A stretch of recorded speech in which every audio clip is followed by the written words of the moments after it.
Hello friends, welcome back to my channel. मैं हूं आपकी फ्रेंड वर्षा। फ्रेंड्स, आज की इस वीडियो में हम बीएड एंट्रेंस एग्जाम के कॉमर्स के प्रैक्टिस सेट के बारे में डिस्कस करेंगे। तो चलिए फ्रेंड्स, वीडियो को स्टार्ट करते हैं। लेकिन वीडियो को स्टार्ट करने से पहले प्लीज़ मेरे चैनल को सब्सक्राइब कर लीजिए, और अगर आपने चैनल को सब्सक्राइब कर लिया तो इस वीडियो को लाइक कीजिए और अपने फ्रेंड्स के साथ शेयर कीजिए।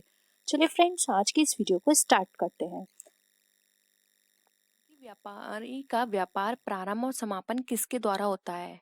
इंग्लिश में क्वेश्चन है, the commencement and termination of a merchant trade is, यानी कि कभी सोल ट्रेड मर्चेंट ट्रेड का कमेंसमेंट होता है, यानी उसको प्रारंभ करते हैं, और जब उसको हम टर्मिनेट करते हैं तो वो किसके द्वारा होगा? व्यापारी द्वारा यानी कि ट्रेडर द्वारा, बाय नो रेजोल्यूशन यानी बिना अधिनियम द्वारा, बाय गवर्नमेंट यानी सरकार द्वारा, या बाय लॉ। तो बताइए फ्रेंड्स, क्या होगा इसका राइट आंसर?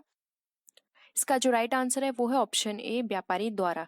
एकांकी व्यापारी जब भी अपने व्यापार को स्टैब्लिश करेगा या फिर उस अपने बिजनेस को बंद करेगा, जिसको हम बोलते हैं बाइंड अप या फिर टर्मिनेट करेगा, तो फ्रेंड्स ये उसकी खुद की मर्जी होगी। उसे किसी से भी परमिशन लेने की जरूरत नहीं होगी, चाहे गवर्नमेंट हो चाहे कोई लॉ हो, क्योंकि वो उसका खुद का बिजनेस है। कोई पर्सन उसके अंदर इन्वॉल्व नहीं है। उसके सारे रिस्क, उसके सारे प्रॉफिट उसके ही हैं, तो सारे डिसीजंस भी वो खुद लेगा। उसका जब मन करेगा, जहाँ मन करेगा वो वहां पर उसको स्टैब्लिश कर सकता है, और उसको अगर मन करेगा कि वो इसको क्लोज कर दे, अपने बिजनेस को वो आगे कंटिन्यू नहीं कर पाएगा, तो कभी भी उसको क्लोज कर सकता है। नेक्स्ट क्वेश्चन है, एकांकी व्यापारी समस्त संपत्तियों को स्वामी होता है और सारा जोखिम उठाता है, यह कथन किसका है?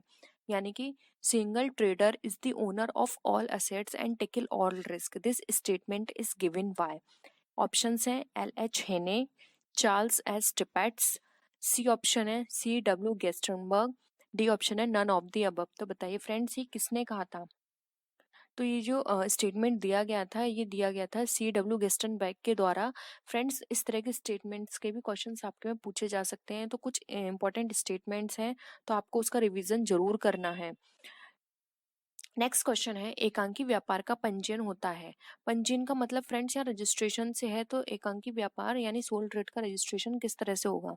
अनिवार्य यानी जिसको मैंडेटरी बोलते हैं, सरकार द्वारा यानी गवर्नमेंट द्वारा, आवश्यक नेसेसरी, आवश्यक नहीं यानी नॉट नेसेसरी। तो बताइए फ्रेंड्स, क्या होगा? फ्रेंड्स का राइट आंसर है डी, सरकार जो सोल ट्रेड जो होते हैं उनका रजिस्ट्रेशन कराना आवश्यक नहीं होता है, क्योंकि वो खुद उसकी सारे चीज़ों को वेयर करेगा, चाहे प्रॉफिट हो चाहे लॉस हो, वो उसको खुद वेयर करने हैं, तो उसको पंजीयन कराने की जरूरत नहीं होती है। वो उसका खुद का बिजनेस है, कोई पर्सन उसके अंदर इन्वॉल्व नहीं है, इसलिए उसे किसी तरह की लीगल फॉर्मेलिटीज की भी जरूरत नहीं होती है। नेक्स्ट है, साझेदारी फर्म को चला सकता है, यानी कि पार्टनरशिप फर्म रन बाय ए, सभी साझेदार यानी ऑल पार्टनर्स, वन और ऑल पार्टनर्स, सी ऑप्शन है एनी वन, डी ऑप्शन है नन ऑफ दीज। तो बताइए फ्रेंड्स, क्या होगा इसका राइट आंसर? इसका जो राइट आंसर है फ्रेंड्स वो है ऑप्शन बी, साझेदारी फर्म को कोई एक पार्टनर चला सकता है या सभी पार्टनर चला सकते हैं। ये उनकी म्यूचुअल अंडरस्टैंडिंग पर डिपेंड करता है कि उन लोगों ने अपने बीच में किस तरह का कॉन्ट्रैक्ट बनाया है, किस तरह की कंडीशंस लगाई हैं। तो कोई एक पर्सन या तो उस बिजनेस को चला सकता है, या फिर जितने भी पार्टनर्स हैं वो सारे उस बिजनेस को चला सकते हैं। अब हम नेक्स्ट क्वेश्चन पे मूव करते हैं। नेक्स्ट क्वेश्चन है हमारा, साझेदारी फर्म का पंजीयन कराना होता है, यानी कि पार्टनरशिप फर्म को रजिस्टर कराना क्या है? आवश्यक, मैंडेटरी, स्टैट्यूटरी या फिर इलीगल? फ्रेंड्स, यहाँ पे आप कंफ्यूज मत होइएगा, नेसेसरी और मैंडेटरी में बहुत डिफरेंस है। नेसेसरी का मतलब होता है कि आवश्यक है, यानी कि आपको जो भी बेनिफिट मिलेंगे तो इस पर्पज से आपको आवश्यक होता है कि आप करा लो। लेकिन मैंडेटरी में ये है कि आपको 100% गवर्नमेंट की ये प्रोविजन है कि आपको कराना ही है, अगर आप नहीं कराओगे तो आपका बिजनेस स्टार्ट नहीं होगा। तो मैंडेटरी और नेसेसरी में बहुत डिफरेंस है। तो फ्रेंड्स, ठीक से आंसर दीजिएगा, इसलिए मैंने इस दो ऑप्शंस को यहाँ पे इंक्लूड किया है, जिससे कि आप कंफ्यूज ना हो। तो बताइए इसका क्या आंसर होगा? इसका जो राइट आंसर है वो है ऑप्शन ए, आवश्यक। फ्रेंड्स, इसका पंजीयन कराना आवश्यक होता है, लेकिन मैंडेटरी नहीं होता है। डिपेंड करता है कि वो कराता है या नहीं। अगर वो कराएगा तो कुछ बेनिफिट्स मिलते हैं गवर्नमेंट की तरफ से, लॉ की तरफ से, तो वो उसको लेने के लिए लायबल होगा। अगर वो उसको नहीं मिलेंगे, अगर वो नहीं कराता है, तो वो किसी बेनिफिट के लिए क्लेम नहीं कर सकता है। नेक्स्ट क्वेश्चन है, साझेदारी द्वारा अपने हित का हस्तांतरण किया जा सकता है, यानी कि a partner transfer their rights, एक पार्टनर अपने राइट्स को ट्रांसफर कर सकता है अपनी मर्जी से सभी साझेदारों की स्वीकृति से, बहुमत से या सरकार की आज्ञा से। तो बताइए फ्रेंड्स क्या होगा इसका राइट आंसर। इसका जो राइट आंसर है वो है ऑप्शन बी, सभी साझेदारों की स्वीकृति से। वो अभी अपनी मर्जी से कभी नहीं करा सकता, ना ही बहुमत से करा सकता कि ये सोचें कि मेजोरिटी मिल गई है और वो ट्रांसफर कर देगा, नहीं। अगर बिजनेस के अंदर, पार्टनरशिप बिजनेस के अंदर कोई एक पर्सन भी नहीं एग्री होता तो वहाँ पे वो अपने ट्रांसफर नहीं कर सकता। ईच एंड एवरी पर्सन को वहाँ पे अपनी देनी पड़ेगी कंसेंट कि हाँ वो एग्री हैं, तब वो ट्रांसफर कर सकता है। और इसमें कोर्ट की परमिशन की जरूरत तो होती नहीं है, सिर्फ इसमें आपको जो भी आपके पार्टनर्स हैं उनसे आपकी परमिशन की जरूरत होती है। अगर सभी लोग एग्री हो जाते हैं तो अपने ट्रांसफर को कोई भी पार्टनर ट्रांसफर कर सकता है। नेक्स्ट क्वेश्चन है, संयुक्त कंपनी में संचालकों को संयुक्त रूप से कहते हैं, यानी कि in the joint company the operators are jointly called committee, board, management या जॉइंट कंपनी। तो बताइए फ्रेंड्स इसका क्या राइट आंसर है। राइट आंसर है इसका ऑप्शन बी, बोर्ड। जब जो मेंबर्स होते हैं जो कंपनी को चलाते हैं, जिनको हम संचालक या ऑपरेटर बोलते हैं, तो उनको हम बोर्ड बोलते हैं। जैसे कि आपने सुना होगा बोर्ड ऑफ डायरेक्टर्स, तो उनको हम बोर्ड बोलते हैं। और ये जो पब्लिक होती है, जो शेयर होल्डर्स होते हैं, उनके द्वारा ही ये अपॉइंट किए जाते हैं मेजोरिटी से, और ये उनके बिहाफ पर काम करते हैं, यानी कि इनको हम एक तरह से उनका शेयर होल्डर्स का रिप्रेजेंटेटिव भी बोल सकते हैं। नेक्स्ट क्वेश्चन है, एक पूंजी वाली कंपनी का अस्तित्व अपने सदस्यों से होता है, यानी कि the existence of a company, capital company comes from its members. Different होती है, एक ही होती है, कम होती है या अधिक होती है। तो फ्रेंड्स बताइए क्या होगा इसका राइट आंसर। इसका राइट आंसर है ए, डिफरेंट। एक पूंजी वाली कंपनी का अपने सदस्यों से बिल्कुल डिफरेंट होती है, उसकी अलग एंटिटी होती है, उसका एक परपेचुअल सक्सेशन होता है, कॉमन सील होती है, वो हर चीज में अपने सदस्यों से अलग होती है। तो ए ऑप्शन हमारा राइट आंसर है। नेक्स्ट है, साझेदारों के आपसी अधिकार और कर्तव्य तय किए जाते हैं, यानी कि partner decides all rights and duties. अब पार्टनर्स के सभी राइट्स एंड ड्यूटीज कहाँ पर डिसाइड की जाती हैं। पार्टनरशिप एक्ट के अकॉर्डिंग, पार्टनरशिप डीड के अकॉर्डिंग, गवर्नमेंट के अकॉर्डिंग या चीफ जस्टिस के अकॉर्डिंग। तो फ्रेंड्स इसका जो राइट आंसर है वो है ऑप्शन बी, यानी कि पार्टनरशिप, जिसे हम साझेदारी संलेख भी बोलते हैं। हर पार्टनरशिप फर्म को एक पार्टनरशिप डीड बनानी होती है। अगर वहाँ पे पार्टनरशिप डीड नहीं होती है तो उनको टेबल ए फॉलो करनी होती है, जिसमें सभी चीज मेंशंस होती हैं।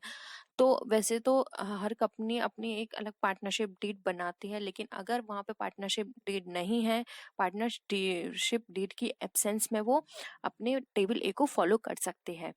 नेक्स्ट क्वेश्चन है, जो कि आज की वीडियो का हमारा लास्ट क्वेश्चन भी है, प्रधान और अभिकर्ता का संबंध होता है, यानी कि ओनर और एजेंट का रिलेशन क्या होता है, किस में होता है। सोल ट्रेड में, पार्टनरशिप ऑर्गेनाइजेशन में, कंपनी संगठन में, या फिर इनमें से कोई नहीं। तो बताइए फ्रेंड्स क्या होगा इसका राइट आंसर।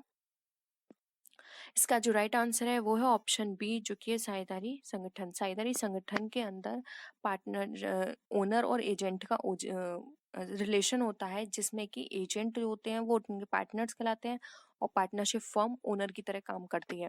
तो व्यावसायिक अर्थशास्त्र है, यानी business economics is a science and art, science and art, या नो वन, यानी कोई नहीं। तो बताइए फ्रेंड्स क्या होगा इसका राइट आंसर। बहुत ही सिंपल क्वेश्चन है। इसका जो राइट आंसर है वो है ऑप्शन सी, यानी 3, science and art. Science and art इसलिए है क्योंकि व्यवसाय अर्थशास्त्र में कुछ ऐसे रूल्स, कुछ प्रिंसिपल्स होते हैं जिसको फॉलो करना पड़ता है। और आर्ट हम इसलिए बोलते हैं क्योंकि इसमें अपनी एक क्रिएटिविटी होती है कि आप बिजनेस को किस तरह से रन करेंगे, या फिर उसके लिए किस तरह के मैथड्स या फिर प्रिंसिपल्स को अडॉप्ट करेंगे। तो ये अपनी एक क्रिएटिविटी है, आप उसके अकॉर्डिंग अपने बिजनेस को चला सकते हैं। नेक्स्ट क्वेश्चन है, व्यावसायिक अर्थशास्त्र निम्न की शाखा है, यानी business economics is the branch of the following. A, परंपरागत अर्थशास्त्र यानी conventional economics, B science, C art, या डी पॉलिटिकल साइंस यानी राजनीतिक विज्ञान। तो बताइए फ्रेंड्स क्या होगा इसका राइट आंसर। इसका जो राइट आंसर है वो है ऑप्शन ए, जो कि है कन्वेंशनल इकोनॉमिक्स। बिजनेस इकोनॉमिक्स एक कन्वेंशनल इकोनॉमिक्स की ब्रांच है। नेक्स्ट है, व्यावसायिक अर्थशास्त्र अध्ययन करता है केवल, यानी बिजनेस इकोनॉमिक्स स्टडी करता है, किसकी स्टडी करता है। इकोनॉमिक इवेंट्स की, नॉन इकोनॉमिक इवेंट्स की, बोथ ऑफ दीज, या नो वन। तो आपको बताना है कि अगर आपने फ्रेंड्स अर्थशास्त्र पढ़ा होगा अपने इंटर में, तो आपको पता चला होगा कि उसके अंदर आपने किस किस एस्पेक्ट्स की चीजों को डिस्कस किया था। तो फ्रेंड्स का राइट आंसर है 3, जो कि है दोनों। आपने उसके अंदर इकोनॉमिक्स यानी हम बात कर सकते हैं मॉनेटरी टर्म्स में, नॉन इकोनॉमिक्स यानी हम बात कर सकते हैं बिहेवियरल टर्म्स में। आपने monetary terms as well as behavioural terms के जो भी इवेंट्स होते हैं उनको डिस्कस किया था। उसके अकॉर्डिंग आपने वर्किंग कंडीशंस देखी थी, ग्रोथ रेट देखी होगी, नेशनल इनकम देखी होगी। तो उसमें पूरी इकोनॉमिक्स में हम इकोनॉमिक्स और नॉन इकोनॉमिकल दोनों इवेंट के ऊपर बात करते हैं।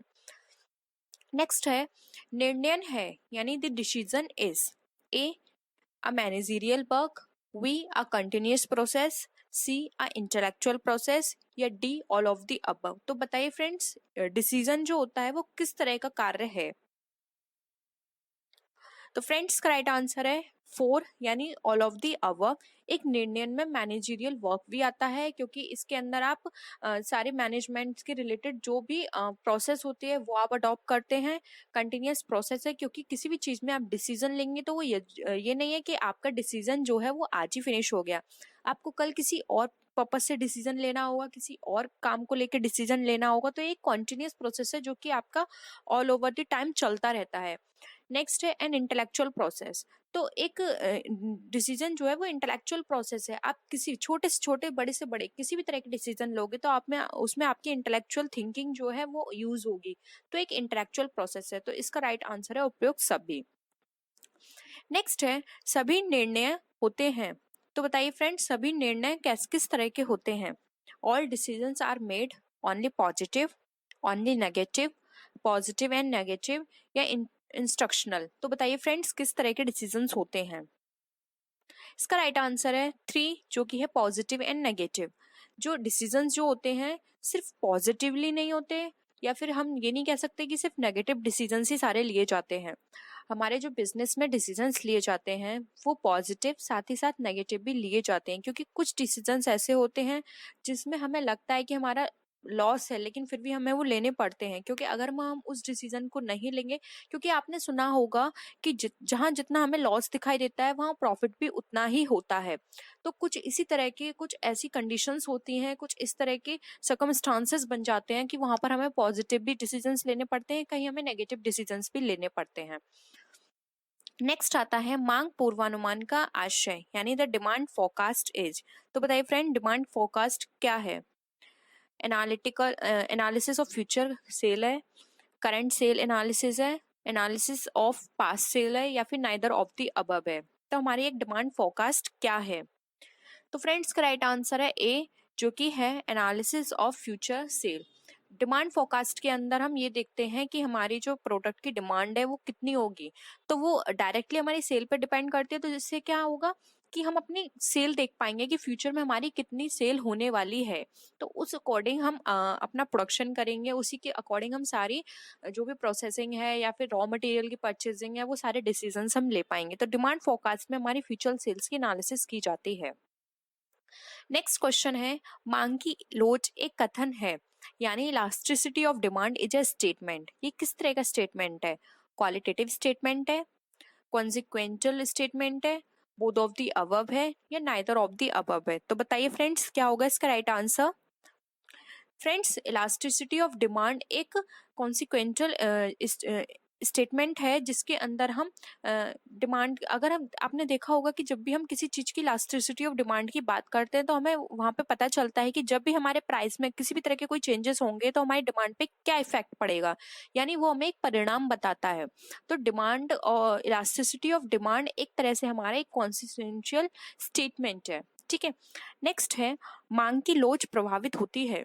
तो फ्रेंड्स, मांग की लोच हमारी किससे प्रभावित होती है। नेचर ऑफ द ऑब्जेक्ट से, बायर्स ग्रुप से, वैल्यू ऑफ द फर्म से, या फिर ऑल ऑफ द अबव से। तो फ्रेंड्स का राइट आंसर है डी, यानी कि उपयुक्त सभी। देखिए फ्रेंड्स, मांग की जो लोच है यानी डिमांड जो है हमारी वो डिपेंड करती है हमारी नेचर ऑफ द ऑब्जेक्ट, यानी हमारे प्रोडक्ट है वो किस तरह का है। ठीक है। और साथ ही साथ बायर्स ग्रुप पे भी, अगर किसी मार्केट में बायर्स उस पर्टिकुलर एरिया में कम है तो वहां पे हमारी डिमांड क्या होगी, कम होगी। लेकिन अगर हम किसी प्रोडक्ट को अपने इस तरह से उस मार्केट में सेल कर रहे हैं जहाँ पे बायर्स बहुत हैं, तो वहां पे क्या होगी, ऑफ कोर्स हमारी डिमांड जो है वो इंक्रीज हो जाएगी। साथ ही साथ वस्तु का मूल्य, अगर हमारे प्राइस जो हैं किसी भी प्रोडक्ट के वो इस तरह के हैं कि जिस भी एरिया में हम उसको सेल कर रहे हैं वहाँ पे वो अफोर्डेबल है, हर पर्सन उसको अफोर्ड कर सकता है, तो ऑफ कोर्स हमारे वहाँ पे प्रोडक्ट जो है उसकी डिमांड बढ़ेगी। लेकिन अगर हमने अपने प्रोडक्ट की जो प्राइस है वो बहुत हाई रख दी है तो किसी कोई भी पर्सन उसको अफोर्ड नहीं कर पाएगा, तो वहाँ पे क्या होगी, डिमांड हमारी डिक्रीज हो जाएगी। तो ये सारे फैक्टर्स जो है वो इफेक्ट करते हैं इलास्टिसिटी ऑफ डिमांड में। नेक्स्ट है पूर्ति से आशय है, यानी सप्लाई मीन, सप्लाई का मतलब क्या होता है, उत्पादित माल की मात्रा यानी क्वांटिटी ऑफ प्रोडक्ट या stock of goods produced, quantity of available goods for sale, या फिर the sum of the produced and imported goods. तो बताइए फ्रेंड्स, पूर्ति यानी सप्लाई से आपका क्या आशय है। तो फ्रेंड्स का राइट आंसर है 3, जो कि है quantity of available goods for cell. जो भी हमारे पास किसी भी प्रोडक्ट की अवेलेबिलिटी होगी तभी तो हम उसको सप्लाई कर पाएंगे। तो अगर हमारे पास किसी प्रोडक्ट की सेल करने के लिए जो क्वांटिटी हमें चाहिए वो हमारे पास अवेलेबल है तो वो हमारी सप्लाई को बताता है।